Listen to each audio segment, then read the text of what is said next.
What'd you just ask? I just asked if you're dying. But why? Because it's a 20 plus degree day out. Mm-hmm. We're indoors. Mm-hmm. And you have a hoodie. I'm assuming 1 or 2 layers underneath the hoodie. Mm-hmm. And a house coat on. Yep. And not like a sheer one, like a full-on fuzzy winter house coat. Yep. I'm freezing. Freezing. All right. And a hood. Well, you do have the hood pulled up, yes. I'm cold, but I just spent my whole morning at an ice rink. An hour and 15 minutes. It's enough. All right. And it goes in, like it sinks into my bones. Can you tell the weather from your bones? Like, do they hurt when it's going to rain, or does your knee get wonky when it's windy out, or anything like that? No. So I wouldn't say your bones are a reliable thermostat or weather indicator. It is when I'm cold. All right. Like this kind of cold, the only thing that warms me up is like a hot immersion. So I have to completely immerse myself in a hot bath. Although I know I'm probably going to regret wearing this much in this hot closet. Recording studio. Come on, dude. In the next 10 minutes. You're beet red. Am I? I was warm. I had to change out of my sweatshirt, so I'm in a t-shirt now. Yes. Which is exactly why I'm looking at you like you're a weirdo. Like, anyway. Don't touch me with your cold hands. Are they cold? Yeah, they're cold. See? And look, like purple fingers. Red knuckles. What's going on with your knuckles? I'm cold. That's not an answer. Like, look at, even my hands are purple and red. All right. Well, before you freeze to death, let's get to today's topic. All right. Who's asking? No, it's your question. No. Is it? Mm-hmm. All right. Mm-hmm. Because one of your questions was a repeat from one of your questions from like 2 weeks ago, old man. Not 2 weeks. Say not 2 weeks. And so I got to push that one like way into the future so that people forget. Oh, I can't take this off because the shirt's see-through. Never mind. Don't see anybody complaining. Okay. Okay. So question is from a conversation we started earlier. I think we'll pick up the conversation. Go ahead. But I'm cold, but warm. Like, are you going through menopause, or like what is going on with your temperature gauge? I'm too young. Too young. Not according to the kids, because you were born in the 1900s. Actually, you know what? That reminds me. What? Because one of the episodes I was listening back and I'm like, I think everyone's just 42. Or like everyone's my age. But I don't think that they're actually my current age. So, for example, Olivia Newton-John, I knew was older than me, but I thought she was 42 because I'm like 26. Yes. So that's kind of what I was meaning. Not that I think everyone is my current age. That's actually like chronologically true. Yeah, no, that's not how I took that statement when you made it. Okay. I just wanted to clear that up because I didn't think I was 42. I thought she was 42 and I was 26. Okay. So I'm too young to be going through menopause. Whatever you say. Although I was told like in my 20s when we were first trying to have kids that I was going through early menopause and that's why we couldn't have children. Prove them wrong. Barely. Got 2 of them now. Yes. And the one apparently is only living here part-time. I know. I miss that kid. Man, I haven't seen her all weekend. Dude, she's slaving over a dinner for us tonight. Don't worry about it. She is probably curled up, reading a book. Making grandma do all the work. Eating chocolate. Living her best life. That kid has life figured out. Yeah. Have grandma will travel. That should be her t-shirt. Have grandma will travel, because whatever she wants to get done, grandma's right there doing it. With Archie. I bet she's with Archie. Little puppy curled up with her. Okay, so we had a conversation that we started earlier, and I don't know how I'm going to frame this because it was kind of an off-the-cuff conversation. Oh, is that where we said we got to shut our mouths? Well, no, I tell you that all the time because I don't like what comes out of yours when you're mean to me. I'm not mean to you. I'm not mean to you. Yeah, say it more stern and threatening. That's gonna true. I'm not mean to you. Okay, the question or the conversation was around. I made a comment that I was thankful for the kids, right? I said we have, great kids. We're very lucky. And the question kind of became, and you can try and help me frame this a little bit. Chicken or the egg? Yeah, chicken or the egg. Is it that we have great kids and our parenting was completely irrelevant? Or is it that we are so good at this that it erased all sorts of negative aspects of our kids and now they're just turning out to be great people? The latter. Thanks for coming out, everybody. No, but I think it's a legit question because your comment was very interesting where you're like, in listening back, you get the sense sometimes that we make it sound easier than it was when the kids were little. And I agree. I think rose-colored glasses make it easier to be like, oh, you were angels. But there was a 6-year stretch there where it was not fun. Like it was rough. So I guess if we're to frame this in a manner of how is it helpful for others to have this conversation, it would be how much of a role do we feel that we played in who the people are that our kids are turning out to be?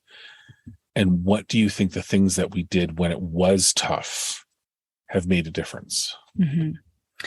Well, I think there's a couple of things. The whole nature nurture debate. I do think who we are and how resilient we are, how brave we are, how kind we are How good looking we are? Not how good looking we are, no. Okay. Just how good. Who we be has more to do with our environment than with our genetics. Okay. Now, I get that some kids, I know there's going to be a lot of parents who are like, oh, but my kid, right? And temperaments and colicky. I mean, we had one of those kids, actually 2 of those kids, very temperamental, very ADHD, very emotionally out of control, very impulsive. I think I've shared the story before where Maya couldn't have been more than 5, 6, threw every single item out of the playroom, over the balcony, crashed below, had to throw it all away, right? So we have managed big behaviors. Yeah. We've housed 4 children, 2 with severe autism who would punch me in the stomach when I was pregnant and run away, right? Yep. And cause havoc on the neighbor. Yeah, it really meant the new neighbor's pretty easy then. So it's not that we lucked out with the best, easiest children in the universe. But you were saying it, right? Like when I had brought up the conversation, you had said the structures that we have put into place. And I'm not proud. There's a lot of, even now, there's parenting moments where I'm sick to my stomach. What? I'm just laughing thinking of the most recent one. What did I do recently? You teased her about a boy and she lost her shit. About a boy, yeah. See, and I'm just like, that's my impulsivity. Like I put my big foot in my mouth. But I'm not proud. There's a lot of times that I'm not proud, but I think overall, you were talking about the structure and letting them learn their lessons without us. We're not helicopter parents. We're not overbearing. And I think that has been a piece of. Well, I think from my perspective, yeah, I would agree. Like we are kind of easygoing in that sense. Like we're very quick to weigh out, does it matter? Does it not matter? Right? Is this a hill we want to die on or not? Right? Because what ultimately is the lesson they're going to learn from it? We don't have to do that very frequently anymore. As they were kids, absolutely. It was a constant battle of, do I want to fight this fight about rice that they're not eating? Or do I want to fight this fight about the fact that they've made a mess or whatever it was?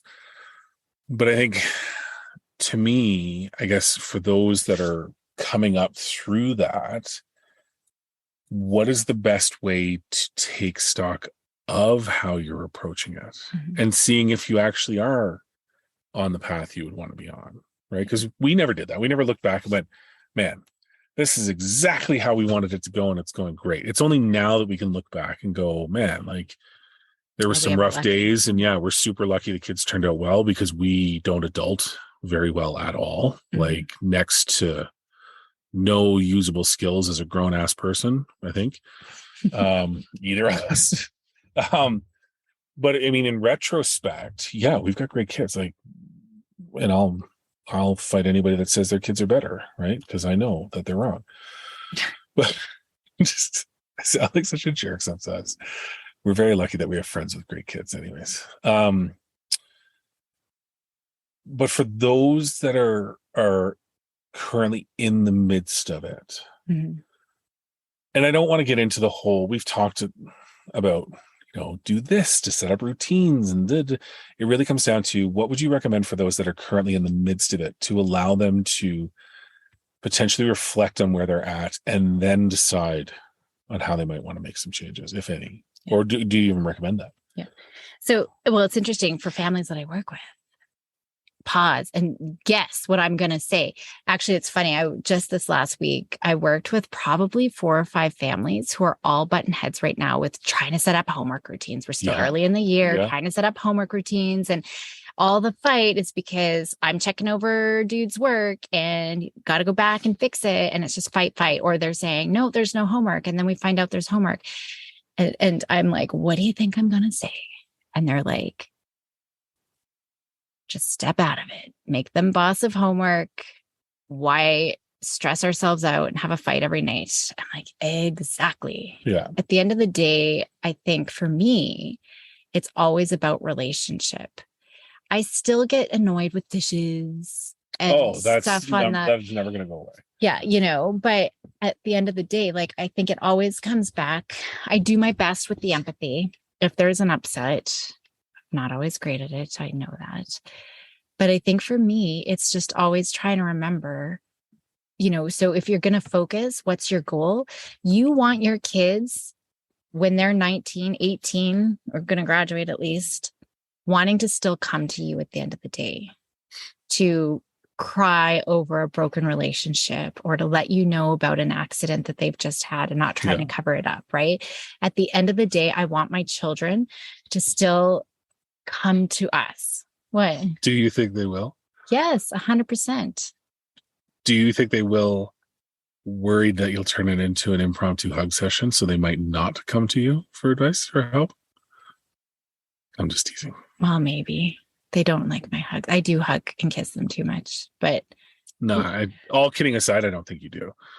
Well, today, my won a gold in her tournament and she walked towards me and I took one step towards her and she took a step back. No, thank you. Because she knew I was coming in for a hug and a kiss to say how proud I was of her. No, thank you. So, but that's what it comes down to. I think we can get caught in the weeds, and sometimes we do. Sometimes we do get frustrated. I just lost it the other day. Yeah. But I think remembering, it's setting that GPS. And I think that's why our very first episode was around our values and what kind of parents we want to be and stuff. And trying to remember that GPS at the end of the day. What kind of parent do I want to be? What can I do today to be that parent? Because I think we get caught in morning routines, getting out the door, right? Now we're all fighting and upset. Bedtime routines, getting them to bed. And now we're all upset and they're going to bed with that stress. We're going to bed with that stress, and like, for me, those are, well, for sure, bedtime. Maybe that's what you work on. And I know we've talked about this before, but for me, it's always, I'm working to reconnect and reconnect and reconnect. And how do we adjust those weedy times so that we're not disrupting that connection? Oh, fair enough. So, and I think that's been like, our success has been creating those relationships, but also the structure, and we collaborate. We have our family meetings. We talk about expectations and work as a family. How are we going to work this out? How are we going to work out chores? How are we going to work out? So I think being very collaborative, we've never been dictatory ever. And for me, while we've got structures and expectations, we've never been dictators. We are very much collaborators. To a point. Yeah. I think 99% of the time. Yeah. But I think with those, we've talked in the past about those red line items, those must do items or whatever they are. Those are the ones that get me from 0 to blowing my top the fastest. What are your red lines that blow you? The kitchen. I hate having to ask multiple times to get the kitchen cleaned up. I hate there's standard chores. Yeah. Is that a red line though? Yeah, and I guess in the sense that it pisses me off, and I don't handle it the way we handle everything else. I think it's maybe not a red line isn't the right way to explain it. Those are the things I struggle with the most to apply the whole non-dictatorial, because there's nothing more insulting to me than looking in the eyes of your child and going, "Did you do the chore that you've been expected to do for 7 years of your life?" And they look at you like they've never heard of it before. Right. That takes me from 0 to 10 on the anger scale faster than anything else. I shouldn't have to repeat myself on this item anymore. It should just be ingrained in your day because this is your contribution to making the house function, not anything other than that. Those are the things that drive me nuts, right? So to me, I don't think we've done a great job in instilling that structure, but I also don't know if it's structure based or just simply the way they're wired. And I'm barking up the wrong tree. Well, and I think that's a common frustration for all parents. It's easy for me to say it's an ADHD thing, but I think it's common frustration for so many. And we create those dependencies where we're always reminding them. So we got to do something different. But it's interesting because when we go away, or when you go away, I say, we got to pitch in together because daddy's not here. And I think just things shift. The greatest thing that ever happened for our kitchen was when our dishwasher broke and we didn't have a dishwasher for a couple of weeks. Mm-hmm. That was the greatest thing because everybody knew we don't put a dirty plate in the sink, but now somebody does. One person does, then everybody does. And now there's an excuse because the dishwasher's not unloaded. So then, but as soon as whereas before there is no dishwasher. So you just got to clean it. And if the racks are filled, you got to make room to put it away. Yeah. I almost think, but anyway, I think that's going kind of sideways. What was the question? Oh, the chicken or the egg parenting. Yeah. Because all kids, so here's the thing that I believe, all kids want to be good. And I've said it before. They're all good kids. They want to be loved. They want to do good. They want to remember their chores. They want to do everything that you want them to do. If they're not, it's because something's getting in the way. They might not have the skills. They might not have the environment. They might not have the support that they need, whatever it is. So we got to figure out what is getting in the way of that. So we have natural bookworms, one in particular. Natural, or I think we created that in our environment. We have bookworms that live in our house. Because of our environment.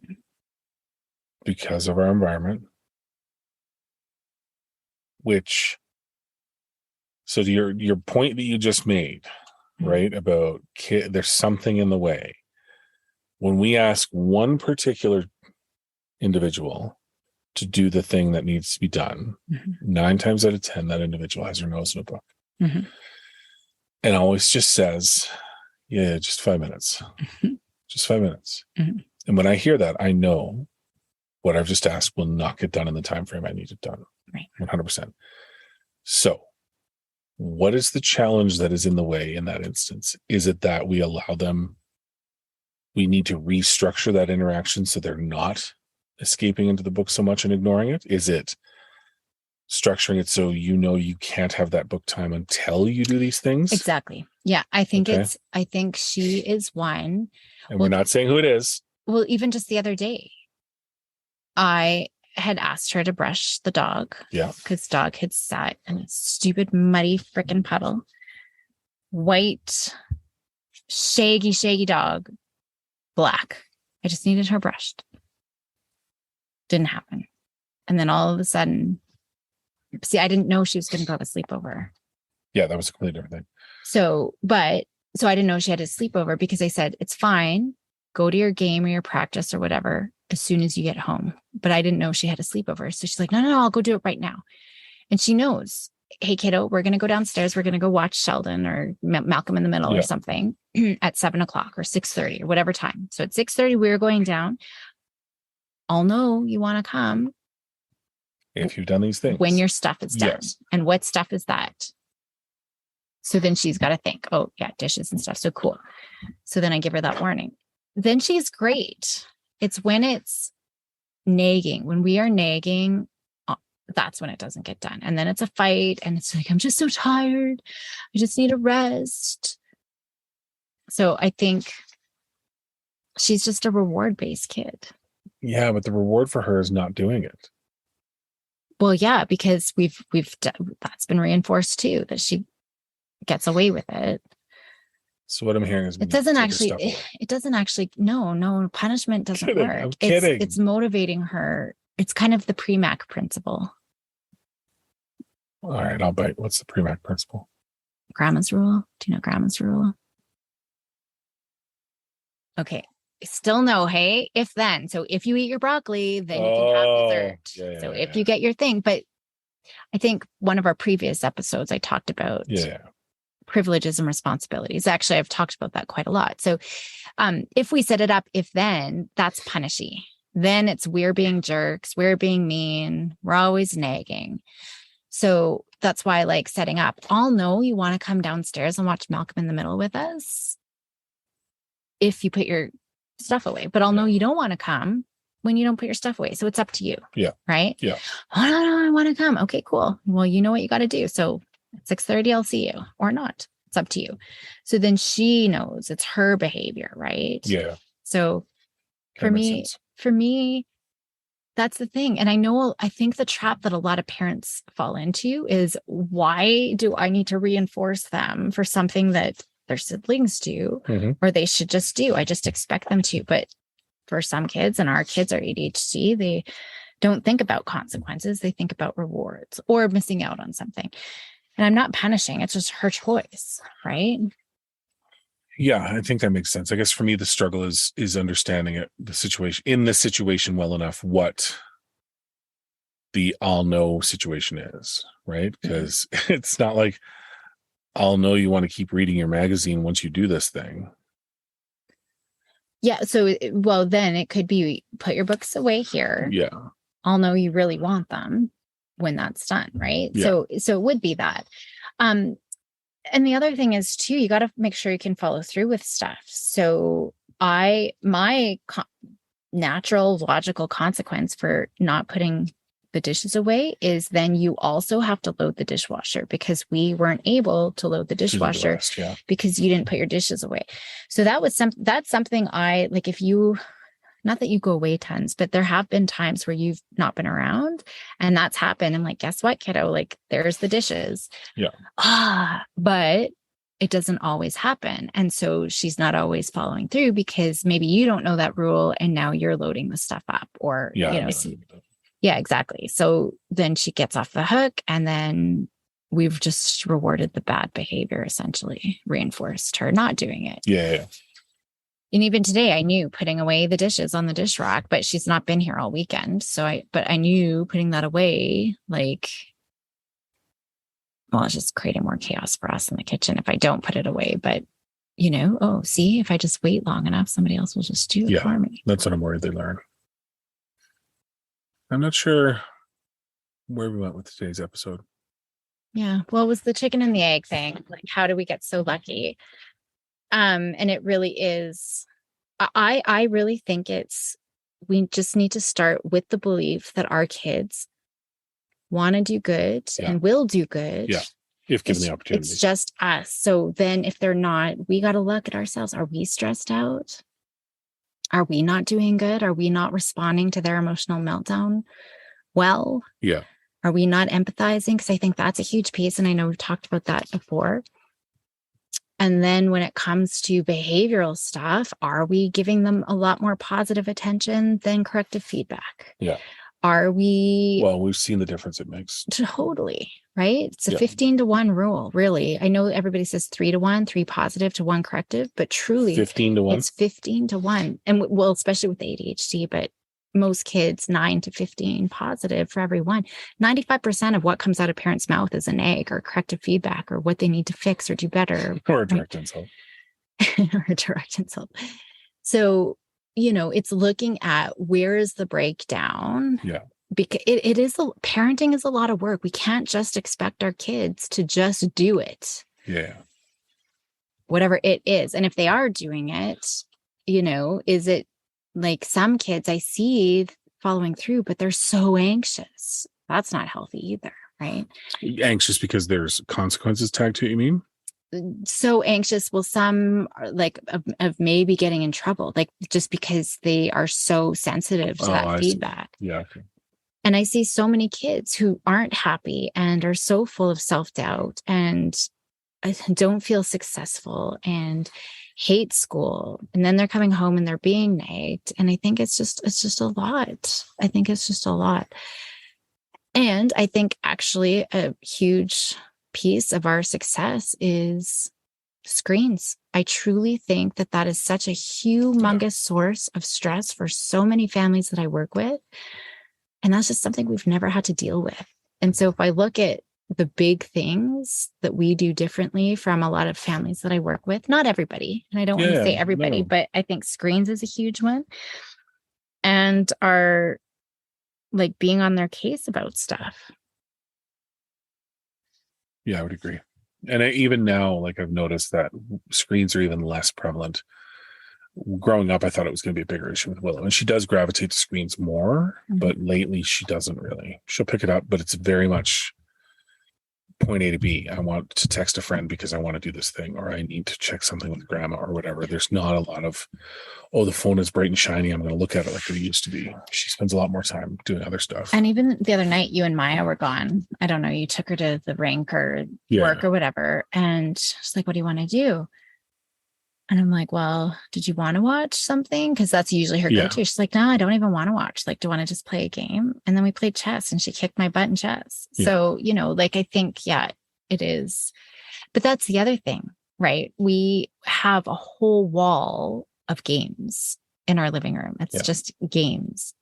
So it is extra work. I would love to just sit and do things sometimes. I just think of all the like things around the house even that I need to do.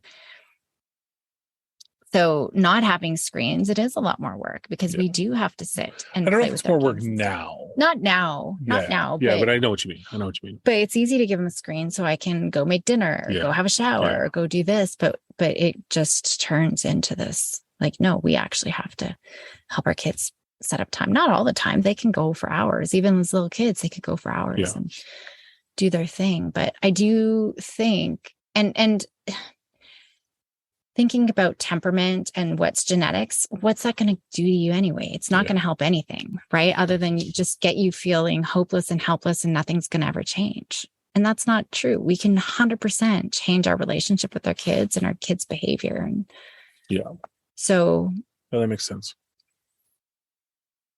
The greatest decision I ever made. Marrying me. Yep. Moving on. Are we married? Didn't we have this discussion? Yes, marrying you. You're correct. Okay. So the second, but parenting decision though. Oh, so like in a subcategory. Okay, yeah, go. Actually, still you, because you're the best dad I could have ever asked for my children. Please note that she was not paid to say that. That was genuine feedback. But truly, screens. Like if you're a new parent, it does actually, you know what? It doesn't even matter how old your kids are. If you can get screens under control, but it's definitely easier younger than later, like just don't make it a part of their life as much as possible. Yeah. And that's the one I think that's hardest to model is because you do have to model a screen-free life. Yeah. It's not a matter of just simply saying they can't use it. Right. And that's, for me at times, has been a challenge. Yeah. But all right. All righty. Excellent job. Excellent feedback to me. You as well. I'm very happy with the work you do. Thank you. Oh, there's a child home. Oh, we should ask her. Oh. Okay, we've got a question for you. Join us. Evan gave me my money back. Oh. Okay. Oh. Why is this all changed now? You're on the air. Yeah, no, I am. Okay. Join us. I was really debating whether or not to keep that money. I appreciate your honesty. You are a very honest daughter, girl. No, because I was like, Evan gave me back the other two. And I was like, that'd be you know what? For food. No. Oh. Did Catherine pay for lunch? No, I did. Because did.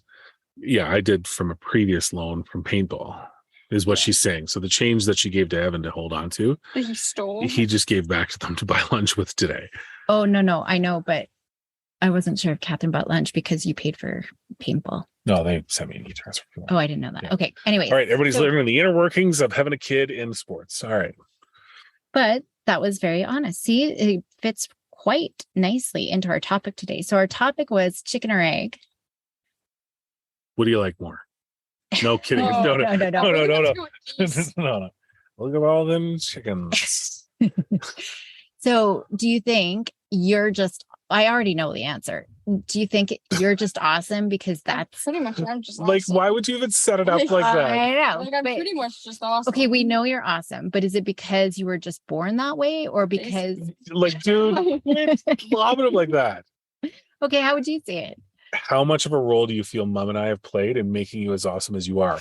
Because she has to admit she's awesome, but now we've played a role in it. You guys really did a good job showing me what's not cool. I just did the complete opposite. Wow. Okay, so Wow. we're similar. What's not cool? What's not Oh, cool? I know what she's going to say for you. You? Oh, that was harsh. Is that what you were thinking? No, I thought she'd say something hug related. But No, I'm she kidding. went I home. don't know. Yeah, but how come? How come you're awesome? How much of a role did we play in that? I think it's just like basically my DNA, you know? Which we A provided. lot of extra awesomeness. Okay. Like divine intervention. I don't know. How much So I've got a a new podcast topic. Okay. Are teenagers capable of introspective thought? Yes, we are. Nope. I'm not asking you because I just witnessed your depth of thought there. It's really hot in here. Like, how are you guys not dying? I'm getting sleepy. Daddy always falls asleep though. So is there anything we've done well to contribute to your awesomeness? Think it through. I saw Aaron today. I talked to him. Watching him again. Did you How is that take your related to us? Well, because I was gonna say, like, I don't know, putting me in sports, but it's his fault that I'm wondering at. It's true. So sports is a good thing. It is a number one protective, or not number one, but it's it's a huge Yeah. protective factor for kids. yeah. So Well, if you've got a kid- Especially girls at the age of ours. yeah, and if you had it your way, I'd be like a figure skater right now or something disgusting. Or like I wouldn't. Well, because wasn't I like in figure skating? I'd probably end up being like a figure no, it skater. was a learn to skate thing, Well, whatever. I'd probably be like a dancer or a figure skater. not dancer Okay, well, figure skater. or hockey. I actually probably would have done hockey. Yeah, we wouldn't have known about ring out. Yeah, exactly. So basically, it's all because of Aaron. All right, so Aaron's a better parent than us. That's what we'll just text him later. Thank you. I don't know. I believe you think may go Aaron's now. just really tired. I'd like to. Okay. I'll think on that. Thank you. Go back to you. Wow, we're very impactful. Bye, Felicia. Bye, Felicia. Right. Sweetie? Well, we can end it now. Like There- what, the entire relationship to our kids after No, that glowing just- review? Yeah, I guess we're not doing anything. Parent of the year.